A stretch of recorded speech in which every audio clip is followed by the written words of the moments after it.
Hello, welcome to Weencast. Today we cover the penultimate 2 episodes of Riverdale, Season 7, Episode 18, For a Better Tomorrow, and Season 7, Episode 19, The Golden Age of Television. Next week will be our final episode of Ween Off the Cuff Riverdale, addressing the final episode of Riverdale. Goodbye, Riverdale. That's the name of the episode. That's not just me saying goodbye, Riverdale, but I will say goodbye, Riverdale also. Anyway, Riverdale, Season 7, Episode 18, For Better Tomorrow. It's me, your Ween. This episode opens with Jughead, Ethel, Ben Button, and Dilton Doily at the movies together, watching them. Them. That's the one with the ants, isn't it? I think the quest in Fallout 3 is called They. Maybe it's the other way around. Either way, it's the movie with the giant ants. It's the giant ant movie. And it's in color, but when they leave the movie theater, suddenly everything turns to black and white. And a man comes creeping up in janitorial coveralls, and he's melting and covered in crazy wounds, and he's like, ah! And then Sheriff Kevin's dad shoots him and he dies, and he leaks out a bunch of creepy fluids, and Jughead's like, whoa, that's crazy. And then a title comes up in old-timey 1950s movie style. It's like, Jughead Jones in The Mysterious Melting Man. And you're like, oh, okay, fine, sure, whatever. And Jughead begins to investigate this, of course, because you can't even die in front of Jughead without him investigating it. And he discovers the coveralls are a Maple Factory uniform, and he goes and he bribes Dr. Curdle with comic books to find out the truth of the autopsy, and Dr. Curdle reveals that man died of radiation poisoning, or at least he would have if Sheriff Kevin's dad hadn't shot him a bunch of times. And then the corpse was confiscated by Mayor Blossom. Da-na-na-na-na-na. Part 2. Betty, also in color, comes downstairs, talks to her parents. They're like, won't you let us drive you to school, Betty? And she's like, no. Ethel and I are signed up for driver's ed with Veronica. Soon we'll be driving ourselves. And then Betty turns around and swishes her ponytail, and it turns to black and white, and it's called Betty Cooper in Driver's Education. Part 3, also in color. Archie talks to his Uncle Frank, and Uncle Frank, as usual, homophobically bullies him about his poetry, and he tries to pressure Archie into doing something more manly. And then it turns black and white, and the title pops up, Archie Andrews in Shipping Out. And then the last color intro section, Cheryl and No Eyebrows Julian are about to leave for school when they see their dad meeting with a man in a military uniform. And they ask their dad, what's the deal? And he's like, oh, he was just dropping off this nice statue of Moloch, the pagan god that I worship. And then he's like, come here, see these, let's look at my statue of Moloch. Remember, Moloch loves child sacrifices, so if you annoy me again, it'll be all over for you and No Eyebrows Julian. And as Cheryl and No Eyebrows Julian look on in confusion at this idol of Moloch, the dark god, it turns to black and white, and the title pops up, Cheryl Blossom in Project Moloch. You're like, okay. All right. So then at school, Jughead interviews Ethel, and she reveals her dad was also suffering from the symptoms of radiation poisoning before the milkman murdered him, such as hair loss, joint pain, etc., etc. And Jug says, oh my god, the melter was dying of radiation poisoning, and he worked as a janitor at the Maple Factory. Ethel's dad was dying of radiation poisoning, and he worked as a janitor at the Maple Factory. Brad Rayberry worked as a janitor in the Maple Factory and was murdered by a milkman. Da-na-na-na-na-na-na. But Ethel's not interested. She is going steady with Ben Button now. She was the Miss Teen Queen of Riverdale. She has a new car. She doesn't want to remember all the torments of Riverdale. She just wants to move on with her life. Then their science teacher, who happens to be Dilton's dad, is not the old science teacher who was named Dr. Phylum or something. Stupid.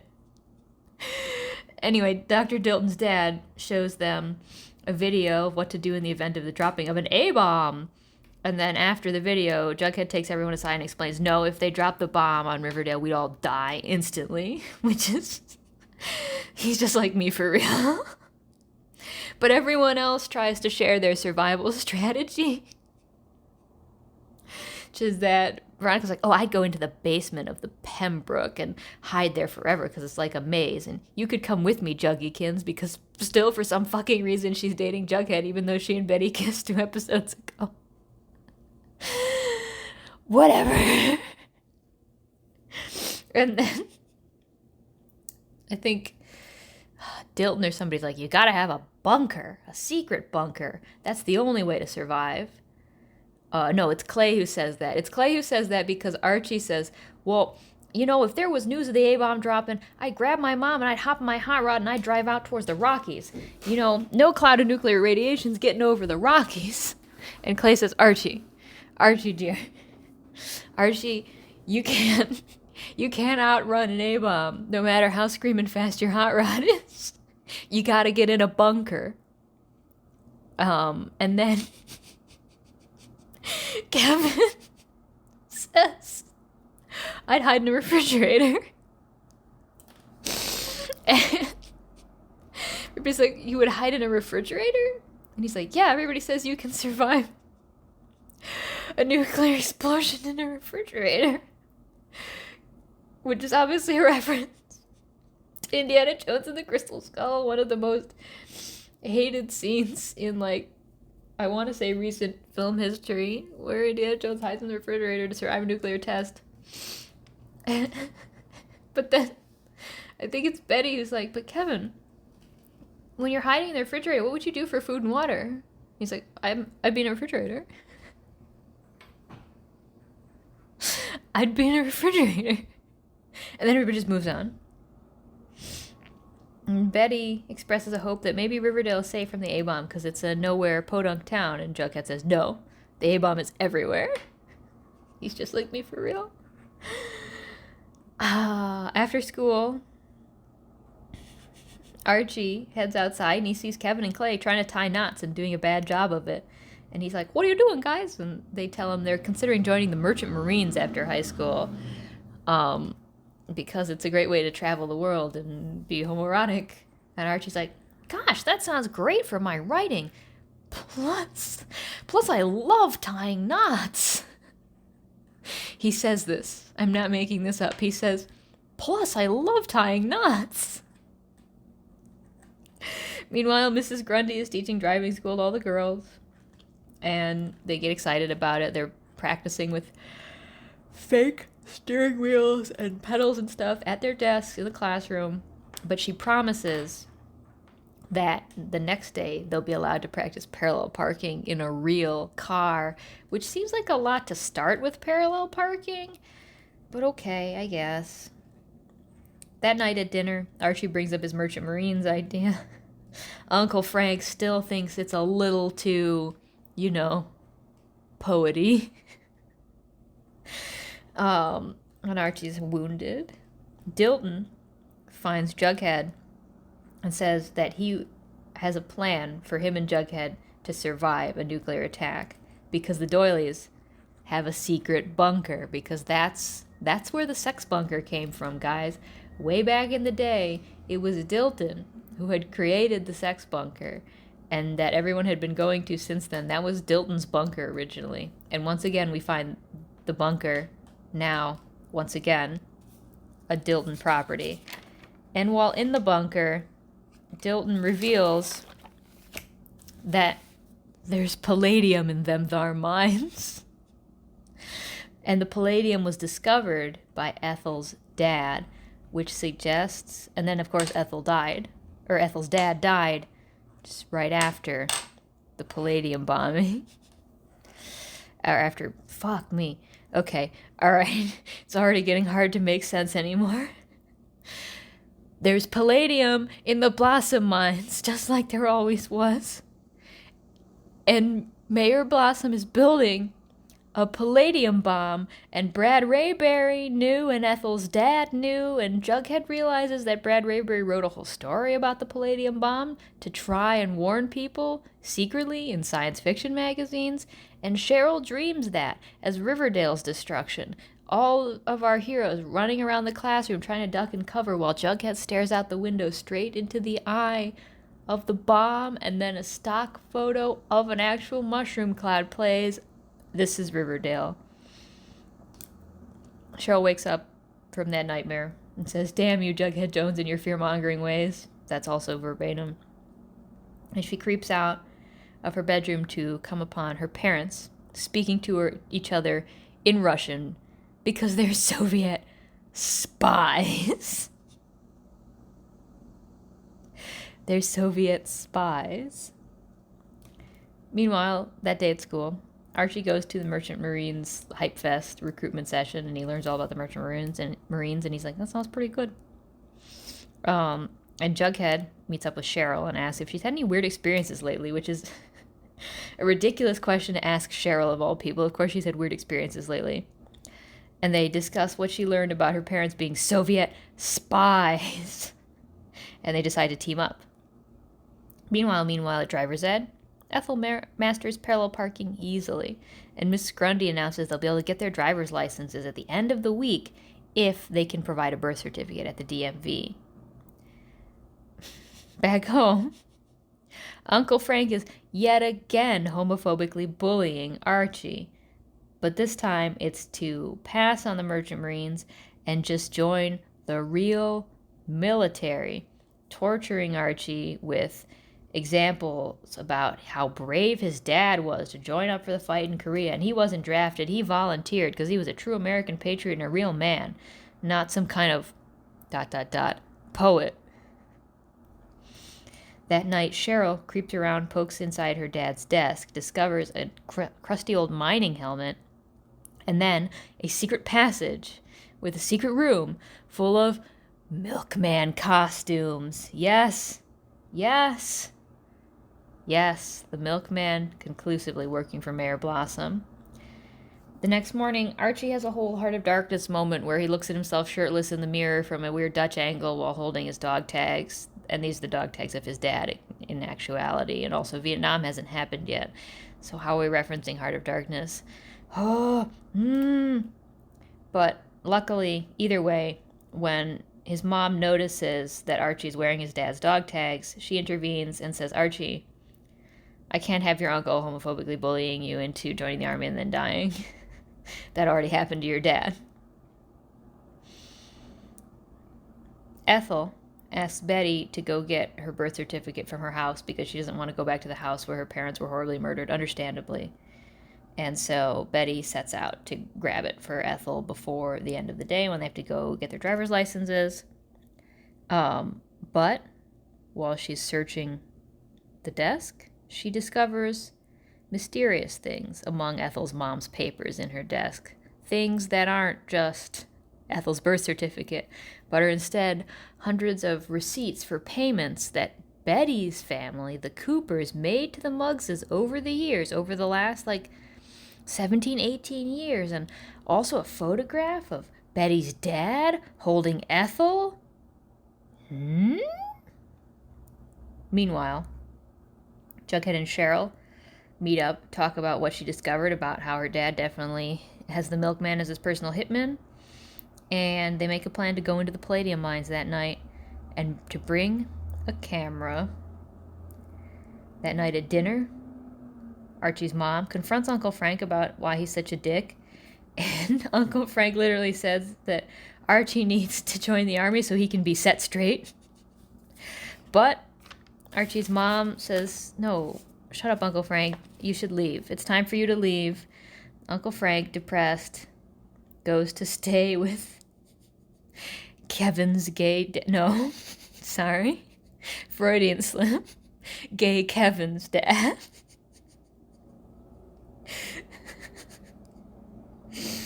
Betty confronts her parents about this picture of her dad with Ethel and all these payments to Ethel's parents, and finally the truth is revealed by Betty's mom, who's like, "Yep, Mrs. Muggs, Ethel's mom, was our housekeeper for several years before you were born, and then your dad had an affair with her and she got pregnant.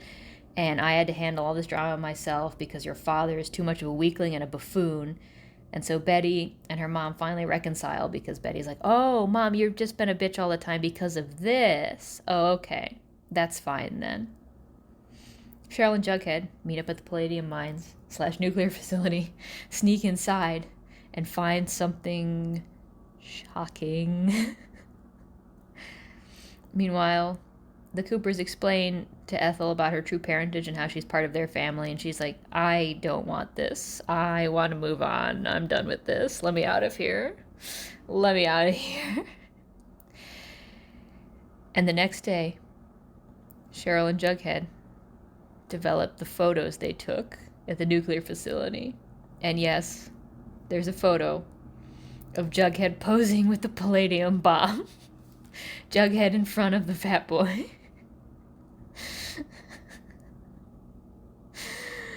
It's so troubling. And because Veronica happens to know FBI agent Glenn, who used to be Betty's boyfriend 67 years in the past and the future until she had to stab him at the order of her 2 gay serial killer brothers, they called the FBI, and FBI Glenn shows up at Blossom Manor one morning to arrest both Blossom parents at breakfast for treason. For the treason of Clifford playing both sides, claiming to be developing the P-bomb for the U.S., but in fact passing the secrets on to the Russians through his evil Russian wife, whose name was revealed to be something like Penelope Natalovina Pavlovina Blossom.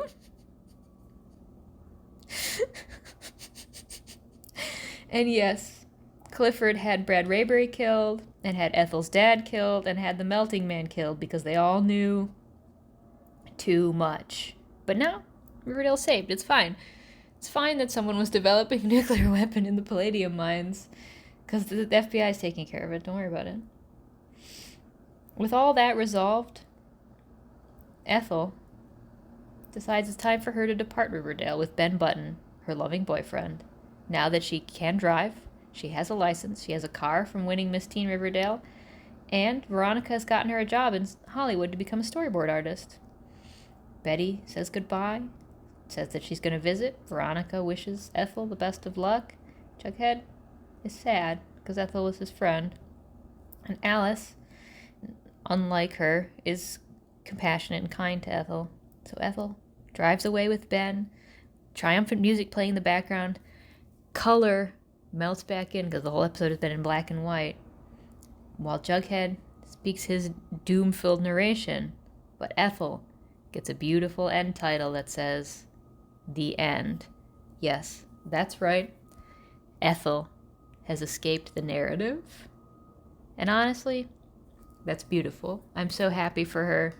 She got a whole actual storyline this season, and she got to end it triumphantly, heroically.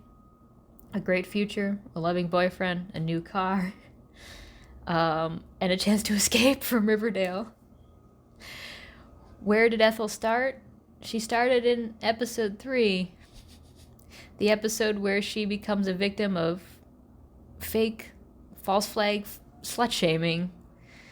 The episode that gave us the quote, slut-shaming, that's what it's called when sluts get shamed. With Cheryl saying, #justice for Ethel. And what have we gotten here?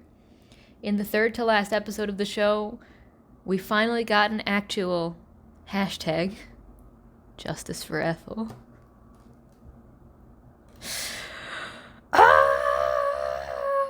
Anyway. And then we move on to episode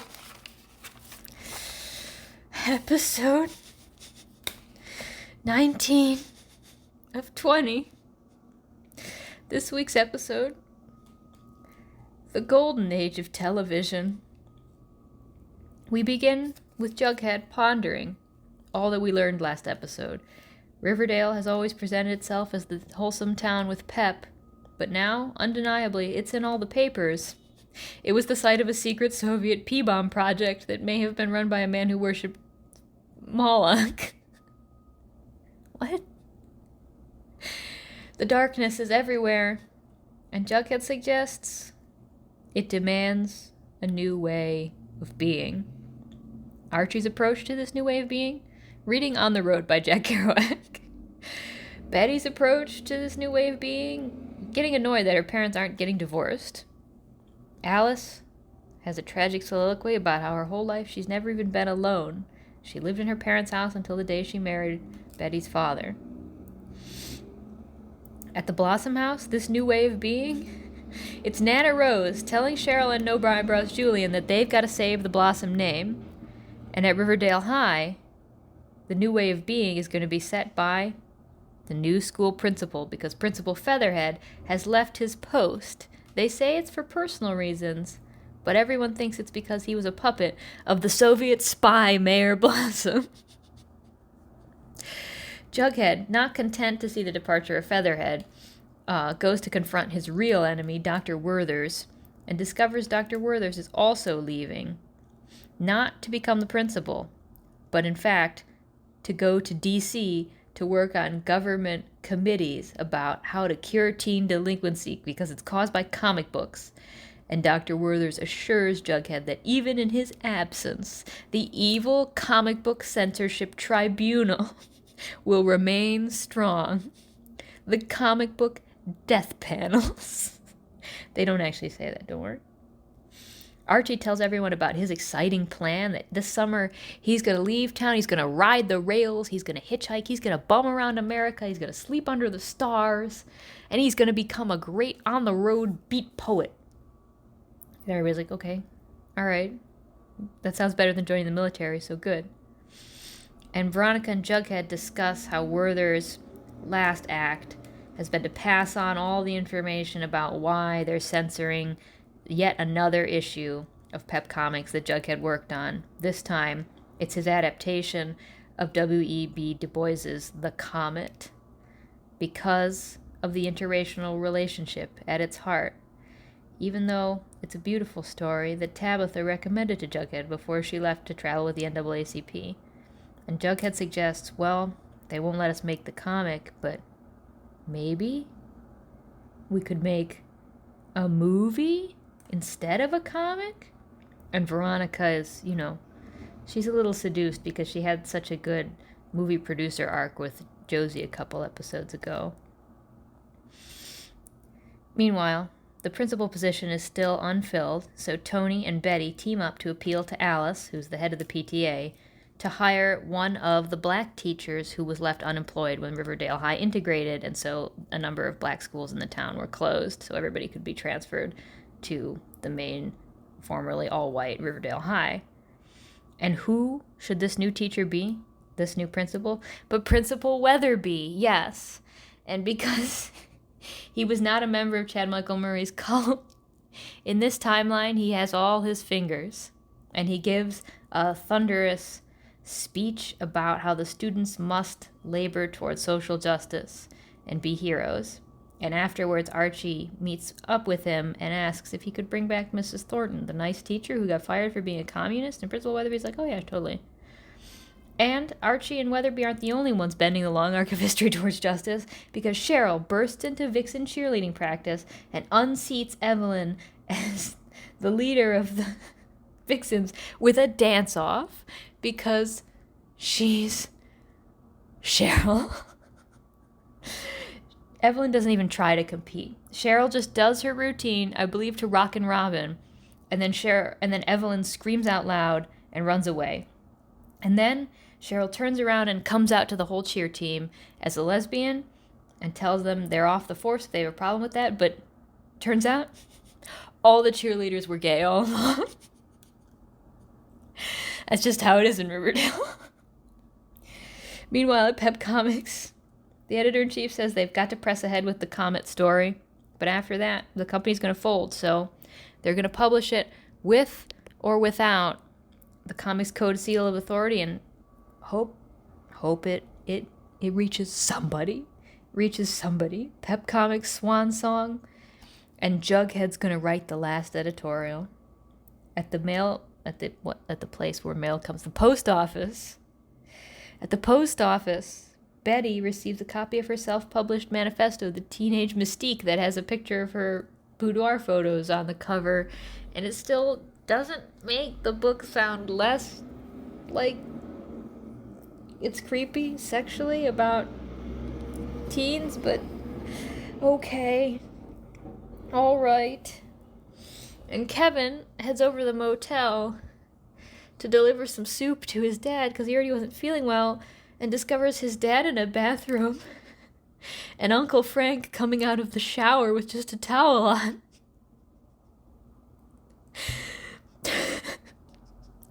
Homophobic Uncle Frank and homophobic gay Kevin's dad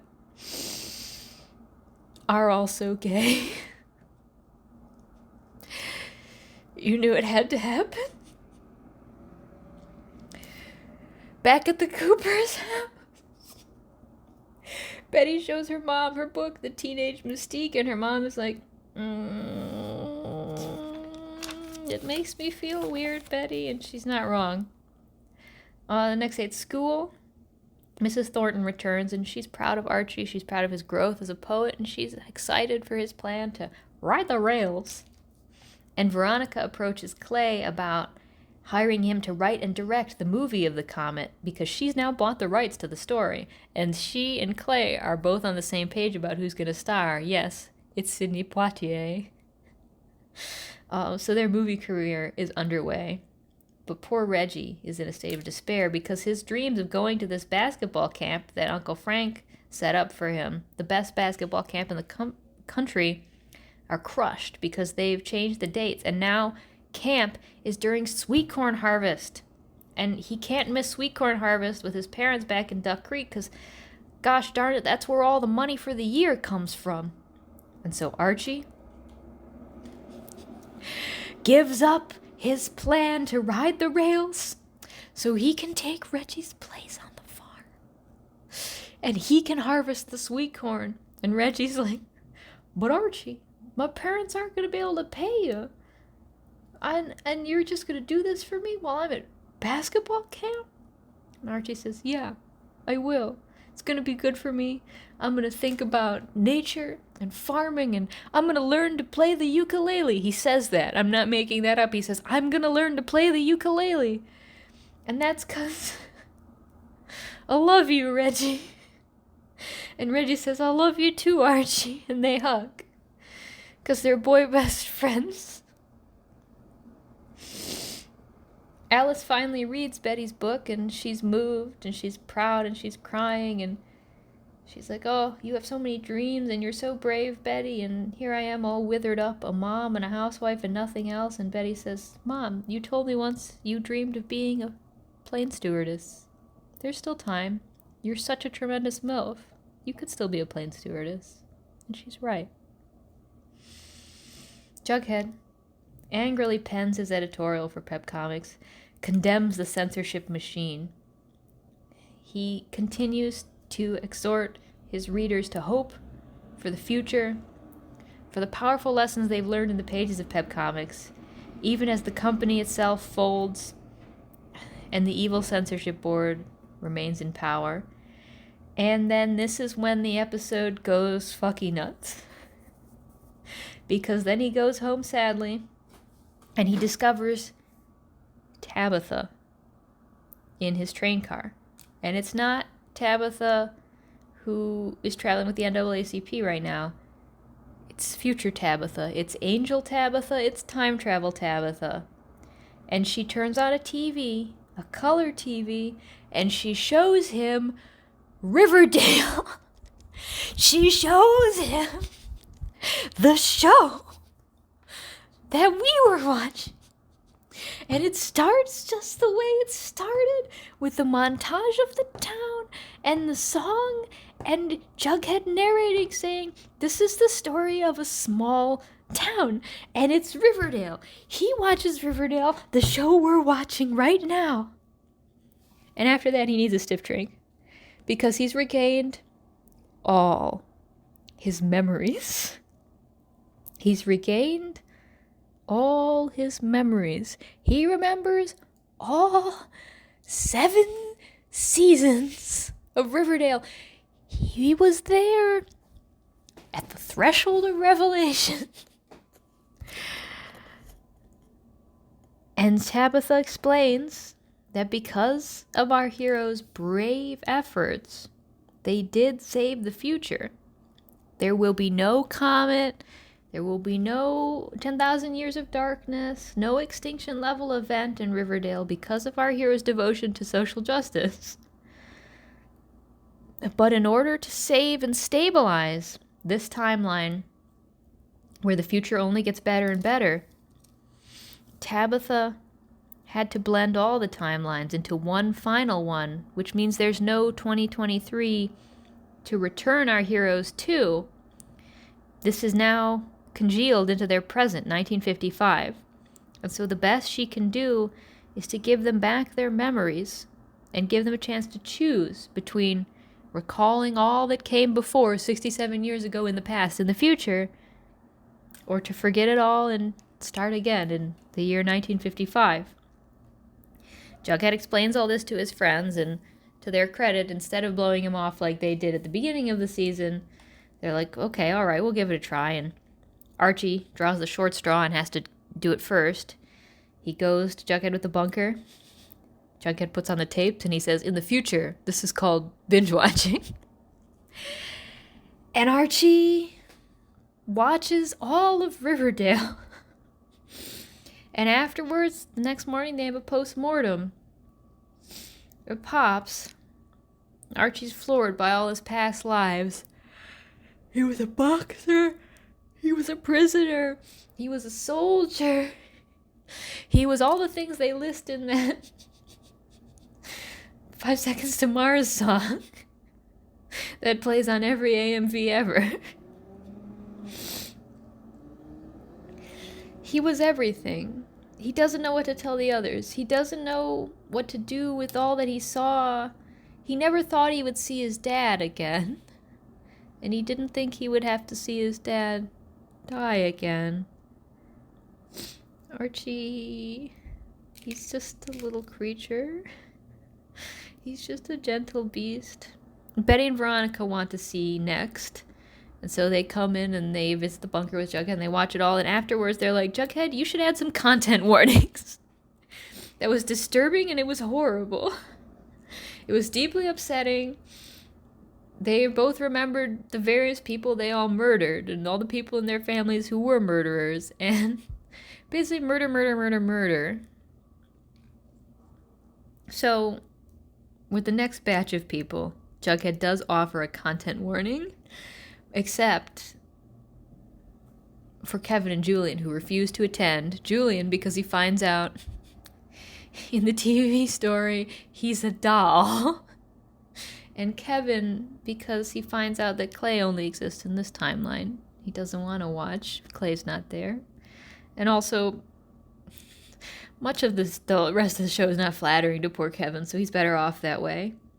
But Jughead does show Tony, Cheryl, Fangs, Reggie, Dilton. I think that's it. And then afterwards, everyone meets with Tabitha to decide what to do with their memories, to forget or remember. And Veronica, ever the consummate negotiator, asks, what if we could just remember the good times? None of the bad times, just the good times. And Tabitha agrees. So basically, Tabitha cuts together an AMV of all the happy, shippy, hilarious moments of Riverdale for everyone to watch in the theater room of the Babylonium and say, ha ha ha ha, hoo hoo hoo hoo, hee hee hee hee. What a good time we had. What a beautiful life we led. Wasn't it good to be us? Wasn't it good to be Riverdale? But Jughead isn't satisfied with just the good memories because he's just like me for real. He follows Tabitha as she tries to sneak out, and he says, Tabitha, why won't you stay? But, of course, she can't. There's already a second Tabitha in this timeline, and she has a beautiful future in Chicago becoming a civil rights advocate. And Jughead says, wait a minute, but that's a future without me. And you're leaving, but I just saw in the shippy, heartwarming, LOL, happily ever after Riverdale AMV that we were in love. That we had a beautiful life together, that we were happy. But you're not going to stay either, are you? And Angel Tabitha says, no, I can't stay either. Our other life together back in season 6, at the end of season 6, when we thought we were going to die because of the comet, and I used my chronokinetic powers to let us live our whole lives in 1 minute, and we fell in love and we got married and we watched the Titanic together, and then we had children and we had grandchildren and we got old and we were still in love, which was actually a very powerful scene. I did cry when I watched that scene the first time. That still happened. That's still safe in a time bubble But that's also another life. That's another life just like the Riverdale life. And it's not our life. I can't stay. The comet's been averted. You have to go on now, Jughead. And he says, Can I kiss you one more time? And they kiss romantically in front of the movie lights. And then Tabitha leaves forever. And she's just like, Riverdale that way? Because Riverdale is going to leave forever?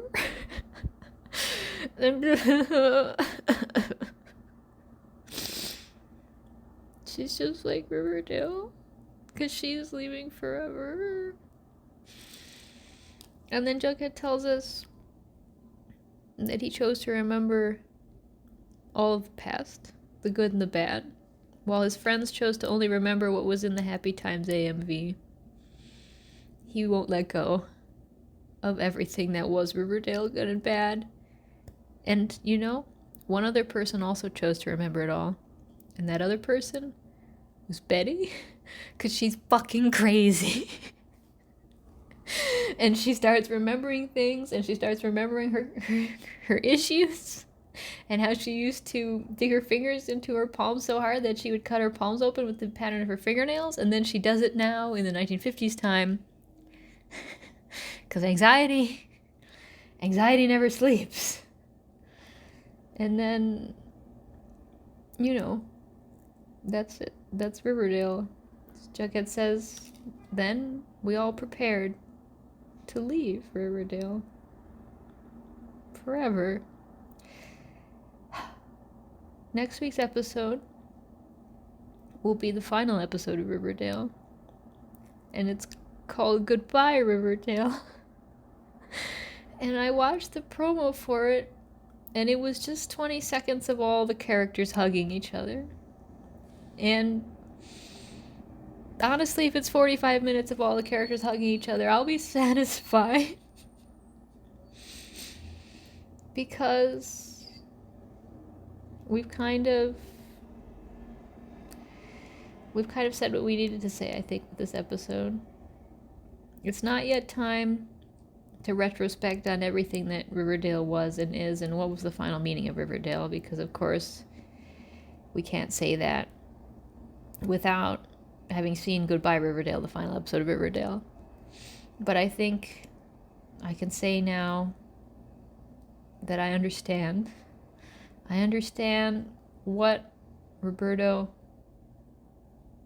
was trying to say by sending us back in time to 1955. It's not a sentiment I can yet articulate in English. Indeed, like most things, I may never be able to articulate it. But it's all taking shape inside my mind, like maybe some kind of deadly parasite. Thank you for listening. This has been your Ween. Goodbye.